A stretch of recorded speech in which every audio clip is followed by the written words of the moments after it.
You know, it's weird. I've been flying quite a bit. I was just in Chicago for Jack Brunch, jackbrunch.com. We're going to New York next weekend. Come check us out. And I don't wear my mask at all in the airport. The only time I wear it is when I go through security. And then as I'm going to get to the gate when I go on the plane. And you know how many, I've been to Miami, I've been to Las Vegas, I have been all over. And do you know how many times anybody's ever said anything to me? Absolutely zero. It seems like nobody in the airport really cares until you actually get on the plane. And on the last flight I was on, the captain came out. And instead of the flight attendant making the little spiel, the captain comes out and he's like, look, I'm supposed to say this real long thing, but I'm just going to tell you the way I see it.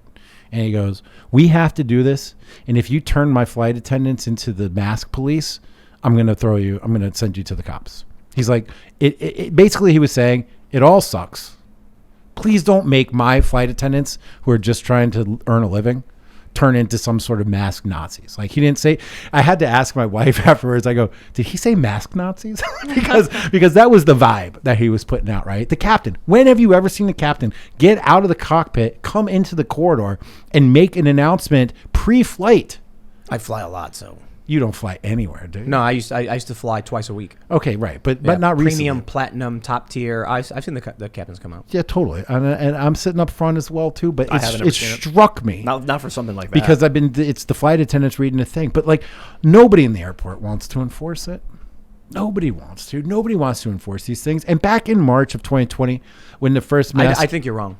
That's possible. They do want to enforce it. I haven't seen it, felt it, or anything. I think they want it to be enforced, but no one really wants to do it. Yes, they do. They do want to enforce it. Who's they? I mean, the guy who came out and literally said, I'm enforcing this right now. But Jack was just saying he seemed like he didn't want to be there. It seemed to me he was defending his flight attendants, which is the problem that I have with all this, is that all these mandates have deputized normal, ordinary people into becoming the police. And these people want to do it. Yeah. Let me explain something. So a story you may have heard me tell.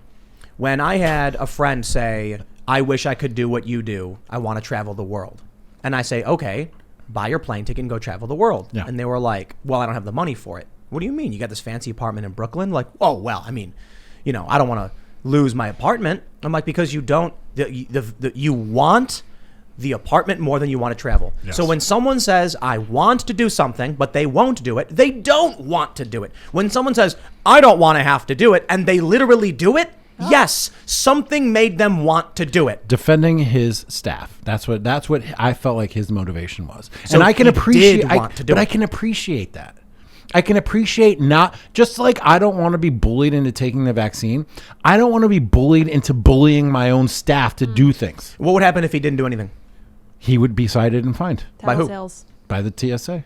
How would the TSA even know it happened? Somebody would report him. And then he'd be like, we didn't even know he was doing it. We yelled at him and he wouldn't listen. Yeah, I'm not so sure about that. Or how about this? He just says, I don't care. I'm not so sure about any of that. But look, I've noticed the enforcement is variable too. I had one guy be like, you must put your mask up in between bites and sips. And he said it like 5 times. In between bites and sips. And then on this other flight, they just don't care. So it's individual in some ways. But I hear what you're saying about collectively speaking. No, as an individual, that man wanted to enforce it on you. I think you can have conflicting wants. Like, I want to eat a sugary cake, but I also want to be healthy, so I don't eat the sugary cake. This guy, I'm breaking it down very, very simply, had a choice. Enforce mask policy or don't. True. Now, just because his motivation for doing so was external coercive pressures does not mean he didn't want to do it. He wanted to more than anything else. You're highlighting the major issue here, which is that the government is putting us all over the fire. They're saying basically, if you want to drill all the way down what you're saying there, what you're saying is that guy wants to feed his kids. And the risk is he's like, look, I can feed my kids, or I can come out on the mic and be like, please put your masks on. Right? I think that and that's a terrible, horrible, crappy thing to do to a guy, a private citizen, a guy just working. I hate the fact that he's been deputized to enforce this nonsense by threat of starvation of his children. Well, but see that yes. What are you going to do if someone said to you, basically, do this or your kids are going to starve, Tim? Where are your morals then? Let there be troubles in my day so that my children will know peace. Thomas Paine said that in Common Sense. Yep. Anybody who's willing to sacrifice the future of their children doesn't actually care about them. Look, I get it. They say, Tim, you don't have kids. You don't understand. I'm like, okay, fine, whatever. I'll just tell you this. I tried quitting Fusion. When I worked there and they were doing woke garbage, I went to the president and said, cut my contract. I don't want to be a part of this. Yeah. And he said, well, we'll come back. We'll talk about it. So I couldn't do anything. And I can respect that. Like, I did not agree to enter a woke company and do woke garbage. And then once they started doing that, I said, I won't do it. And so I didn't do it. And they basically just had me in golden handcuffs. If I was a pilot and they said, do this, I'd say no. And they'd be like, well, they'd fire you right away. Okay, fantastic.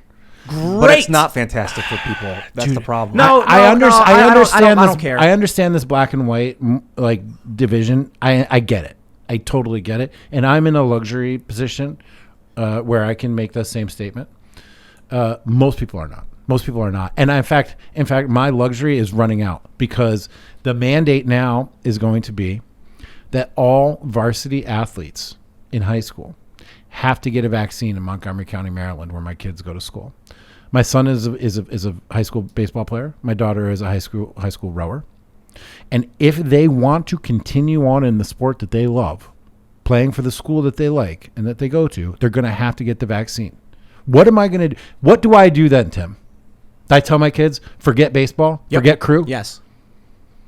Man, I wish you love the system. I wish it were that easy. You love the system more. No. Then tell your kids not to play baseball. What? Dude, that's like telling you not to wear a beanie and not to do this show. No, it isn't. Yes, it is exactly that. No one's mandating I get vaccinated to do this show. But if somebody put a gun to your head and said, "Look, you're gonna die, or you have to take off your fucking beanie," excuse me, I'd take it off. If that's the same thing for a kid in high school who wants to play varsity sports, whose whole life as a kid has been like, "I want to play varsity baseball." Baseball is not real life. Baseball is not survival. Baseball is something. Trains is a passion. people to become adults, and it is a path to success. Is a path to scholarships. And you care more about that than your kids. No, I care about my kids because those things are valuable. You care more about the fact they could play baseball than the health and choices of your kids and their freedom. If I went to a skate park, they don't have the vaccine. If I went to a skate park and they said you can't come to a skate park unless you're vaccinated, I'd be like, I ain't going to a skate park. I know, but I will go into a parking lot. Go to another parking lot. There's no other place to play varsity sports. Then stop playing. You see, this is it. If you give people something, they will have something to lose, and you will own them. That's from the villain in Fast and Furious 4. So your solution is to never have anything valuable to you. No, that's a Kathy Newman. Get out of here. That's an inside joke, and that was a major insult. You ready to go? I didn't say you can never have anything valuable. I'm saying when your family's being coerced, you stand up and say no. And what you're saying is, well, they're going to make my kids do it, and the system in place that they control and the things they've given me are more important than my sovereignty. So be it. You can choose to live. That simple, dude. You can buy a farm. You can choose to work hard and be. It's not that simple, man. You know what? I wish I had that simplicity. If it were up to me, they'd be homeschooled and playing private club ball all the time. But guess what? I've been divorced for 12 years. I don't have sovereignty over that particular issue. I can't just pick my kids up and move them across the country. Right. I don't have sovereignty. Yes. So what am I supposed to do? Your issue is that the decision over your kids and the school they go to isn't yours. Correct. It's the state's due to a conflict with an ex-wife. Yes. So the whole system has got me down, man. And so what am I supposed to do? Is my line in the sand going to be taking away from my children the thing that they love the most? Well, do you want to say how? 14 and 16. If it was me, yeah, I would do it in 2 seconds. You would tell your kid that you have been coaching in baseball your whole life, that you have taught how to throw, how to pitch, how to bat, and you've talked your whole life about them being on a varsity sport and going into college to play Division I baseball, and you would look them in the eye and be like, just throw that away because daddy's got a political position? You think your kids being forced to undergo a medical treatment is a political position? The statistics show very clearly that if you take the vaccine, you're pretty much going to be fine. The statistics also show if you don't take the vaccine, you're pretty much going to be fine. So I know that this is nothing but bullying. It's nothing but bullying. And they have found that open wound, that open nerve, that one thing that I can't fight, which is the happiness and success and fulfillment that my children feel. They won. You're a slave. They've won. I know this. Yeah. So what am I supposed to do about that? Tell your kids stop playing baseball. Dude. Just wait till you look your own 16-year-old in the eye and That's be like, fair. Daddy's got a political point to make, so you have to be miserable. No, that's an oversimplification. No, it's It is- not. Yeah, it is. It's fair to say I don't have kids, so perhaps I don't share, understand the emotion you're feeling. But let there be troubles in my day, so that my children will know peace. It's not a political position to defend freedom and stand up against tyranny. That is a responsibility, especially for an American. But being Division I baseball and being a successful baseball player is more important. Then choose that and just say you're it. so simplifying it, man. Sometimes men and boys and men need a vocation in order to become a mature adult.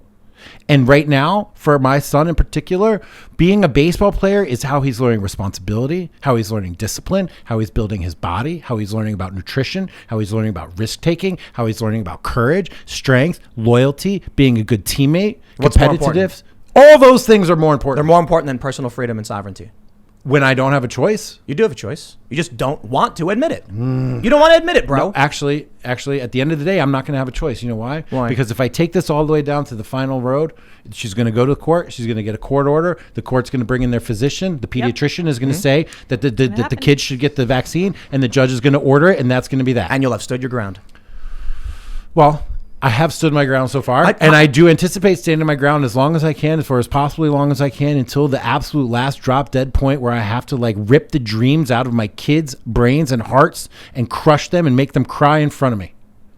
That is as life. far as I'm willing to go. And how many conversations, I can't tell you how many conversations I've had with people who are like, I want to travel the world and produce documentaries and work for these companies. And I say, well, then you've got to make sacrifices. And they say, no, the state should give me the money. No, they shouldn't. How about you get rid of your apartment you like so much? But I've worked so hard to finally get my own place, to have my own place, to call my home. I deserve this. And if I want to be a journalist and travel the world and do these things, I shouldn't have to sacrifice having a place to live. Yeah, but that's some bitch ass shit. That's nothing. This is life. That's nothing. That's nothing.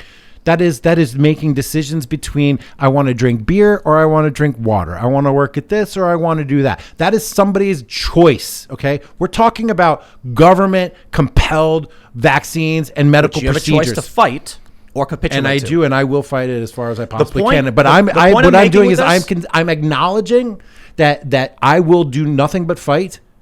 And it will all be in vain because I know the entire system is built against me. I am fighting, Tim. I'm fighting every single day, and I'm going to fight. You know who I'm talking to right now? If you're watching, I'm going to fight all the way to the end. Okay? You know who I'm talking to. I'm going to fight all the way to the end. The point I'm making is that I do not accept people coming to me using words to state how they feel about something and then immediately doing the opposite, proving everything they said was bullshit.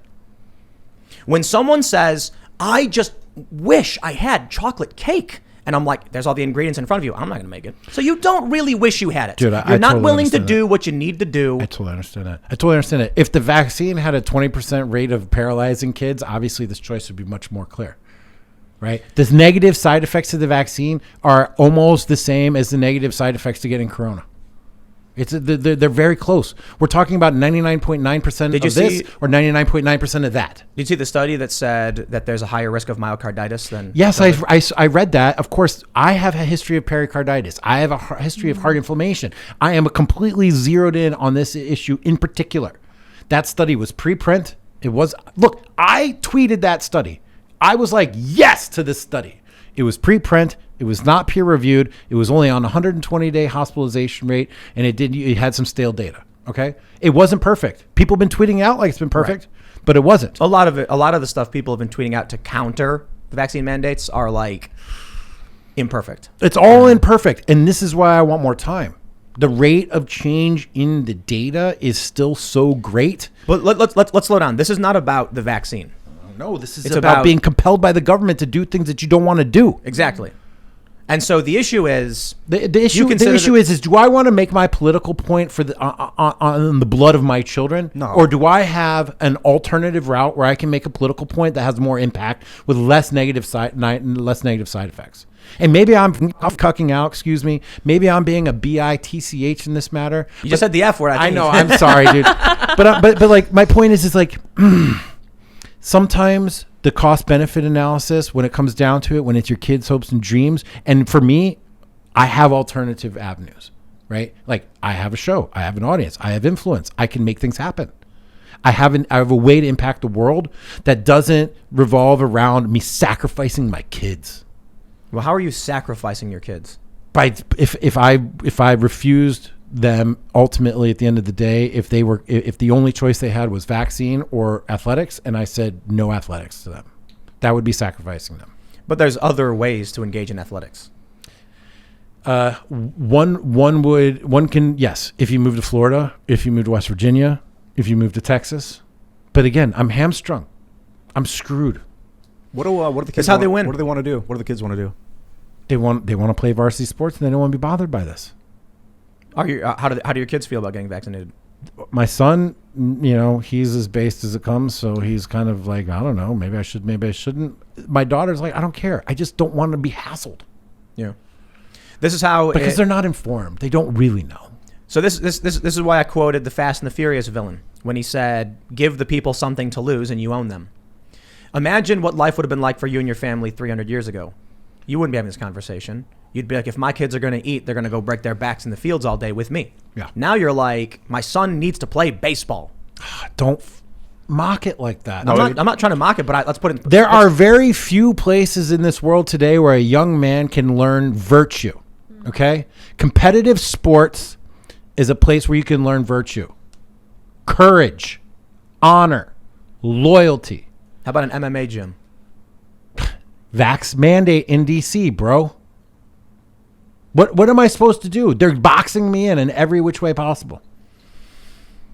Well, without leaving the learning virtues, practicing virtues there's is a political statement in of it to itself. There's 3 states within like an hour of DC. I mean, actually, Virginia and Maryland are within, like, literally in DC. Basically, you just some you can live in DC and like cross the street and be in Maryland or Virginia. Indeed. And then it's an hour to West Virginia where they don't have these things, and you could go to like a gym or whatever. The point is, man, what I'm saying is, yeah, it sucks, but if someone tells me like these things are wrong, however, baseball's more important, I'm like, just say it.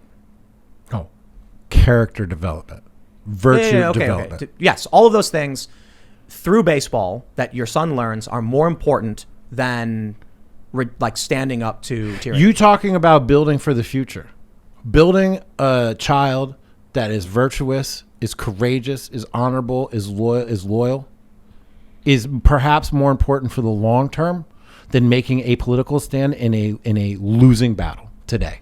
It is a tactical retreat so that you can be stronger and better for the future. Yeah, but if we go this route, there's not going to be a stronger or better future. It's going to be continued capitulation by more and more people who refuse to make a stand. Look, I'm getting texts that the comments are calling me blue-pilled and teaching submission and stuff like that. Fine. I'm sure people are telling me I don't have kids. F you guys. Okay? Wait until you're in my exact particular position and you have to make these calculated decisions. This is why they're doing it. They're doing it to make us go through agony.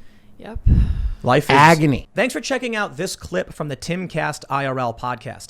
If you want to see the full show, come back to this channel, youtube.com/TimcastIRL, Monday through Friday at 8 p.m., where you can leave comments and super chat, and we actually will read your comments on the show. Don't forget to like, share, subscribe, and if you want exclusive members-only content, segments you can't get anywhere else, go to timcast.com, become a member, and we even have full bonus episodes. Thanks for hanging out, and we'll see you all next time.